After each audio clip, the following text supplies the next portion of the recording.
Hey guys, what's up? Welcome back to another video. Today's video, I'm going to talk about all the preventive maintenance I did on this truck before I put it on the road and start hauling freight. This is my fourth truck that I've purchased, so along with the experience that I've had of things that went out, my plan was to knock all that stuff out before I put freight on it and get down the road in the middle of nowhere, and then shops charged me an arm and leg to take care of it. So I figured I'd nip it in the bud. It did cost me a little bit of money up front, but that's going to pay for itself. One breakdown could pay for all of that stuff if I was to be out in the middle of nowhere and have these things fail. So what I'm going to do is I'm going to give you a little short walk around, talk about some things even look for when you're buying a truck, but I'm going to talk about all the things of what I did before this truck goes on the road and why I did it. So let's go. So I guess first things first, let's look at the engine block. Let's see what's going on up here. There's not really anything I did different with this stuff. It came with a full service PM when I bought the truck, but if it don't have a full service PM when you're buying one, be sure to do that ASAP.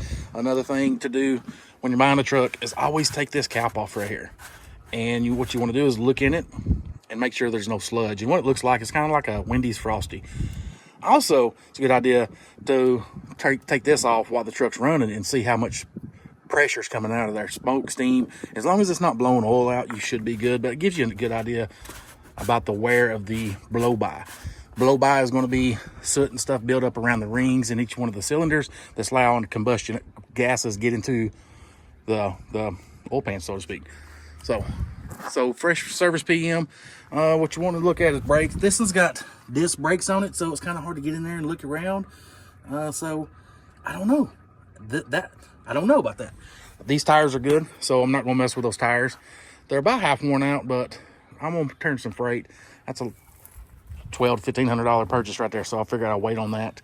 I did put my vinyls on. I'm not real fond of the black up here. It looks real good. It looks real good, but matched with the white, I don't think so. I didn't want to do black numbers because I didn't want it to be hard to read, so I think I'm gonna have this right here redone and probably put it right there on the door. I think that'd look better. I only use that because I had it left over from 2017 when I formed my authority with my other truck. I was gonna put them on my trailer, but I never did. Now the tires, that's one thing to look at. This came with a fresh set of tires. So what I did is I put shocks all the way around the truck. Anytime you change your tires, always be sure to put the shocks on it, because you don't want to spend all that money and then 20,000 miles down the road, develop some weird wear patterns. So I did change out all the shocks. I hadn't done it yet, but I'm gonna get this into a Thermal King, and we're going to do a service on that as well, because I don't know the hours on it when it was last changed. So we'll be doing that. Up here, what I did, also I changed these shocks out. I know it looks plain generic black, but that is a new shock on both front and rear. These belts, they're quite pricey nowadays. They used to not be so bad, but I went ahead and changed out the air conditioner belt and the fan belt, or the serpentine belt. Along with it, I changed out this tensioner pulley right here and that AC idler pulley up there. I changed that one, and those have been the ones that failed on my last two Cummins, was this tensioner and that one idler. So another thing I wanted to do, but I'm probably going to do it in the summer.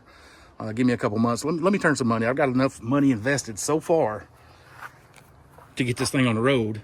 We're up towards $20,000, all said and done. Is these AC compressors, they usually like to fail, in my experience, right around 500,000 to 600,000 miles. So I'm going to probably be changing that out, because I can do it at home and do it for less than, I don't know, say $500. Used to be $400, so I don't know what the cost is going to be now. Used to be about $500. I could change this out. The expansion valve, filter dryer, all new refrigerant.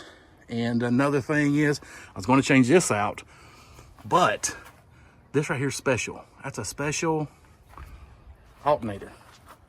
This engine costs for one alternator, and that joker right there is like $600-700. Yeah, it's expensive. I get a really good discount on it with my corporate account. It's still going to be $5 something plus tax, so almost $600. So I figured I'd wait, and what I'm going to do is I'm going to get an extra one of these when I turn some profits and put it in the side box. So if it puts me down on the road like the Kenworth did, back, what was it, a year and a half, 2 years ago, rolling down 81. I noticed my voltmeter went off and my alternator went out. Luckily, I was able to find a parts store and get in there and get it changed out, or get it before my batteries died, and get down to the TA, and they changed it out for me. So I want to get one of these, put it in the side box. Plan on doing this right here this summer. And I guess the next thing I need to talk about is what a good investment. This has already got it, but one of these little drain plugs. Yeah, my last truck, I cracked the oil pan because all the stress of doing oil changes and stuff. There was a stress crack from torquing these bolts and then loosening them up. So I got smart. I put a new oil pan on, and I got one of these drain valves. So all you gotta do is just touch it or twist it, and it drains. That way they're not torquing or anything, putting any stress on that pan. It's a very pricey pan to change out. I got an aftermarket, and I think I still spent $400 or $500.